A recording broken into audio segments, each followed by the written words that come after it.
also getting insight into ICE tactics nationwide. A newly revealed whistleblower complaint shows the agency authorized its officers to enter homes without obtaining a warrant in some cases. CBS News immigration and politics reporter Camilo Montoya-Galvez joins us right now. What more can you tell us? Well, Lindsay, this is a major change in immigration policy. Historically, ICE has had a long-standing policy of directing and instructing its officers and agents to refrain from going into private property, including the homes of people they are targeting for arrest, if they do not have a judicial warrant signed by a judge that authorizes that search and seizure.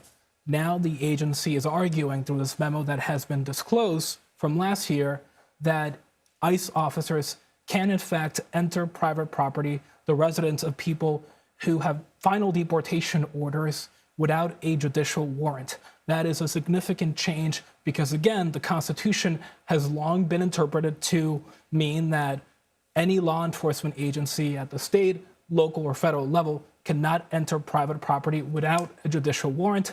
ICE is now arguing that, at least in the immigration context, it can do so in the cases of people who, again, have been ordered deported by an immigration judge or another court. This is likely to trigger significant legal challenges, Lindsay. Serious criminals or people who have deportation orders because they're in the country illegally?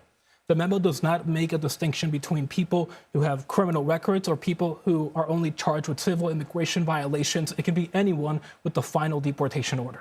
All right, there is a new operation kicking off in Maine. What do you know? Well, the Department of Homeland Security announced today a new operation in Maine targeting people they suspect are in the country illegally. ICE is calling it Catch of the Day. That is the name of the operation internally, and we are told that ICE has deployed dozens of deportation officers to arrest people, again, who are alleged to be in the country illegally. I am told by a U.S. official that many of the people that ICE intends to target, Lindsay, are Somali immigrants. That population has, of course, been a frequent target of the president, who often describes members of that community in derogatory terms. That community is also being targeted to some extent in Minnesota.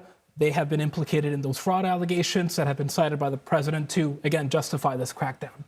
Camilo Montoya-Galvez, thank you.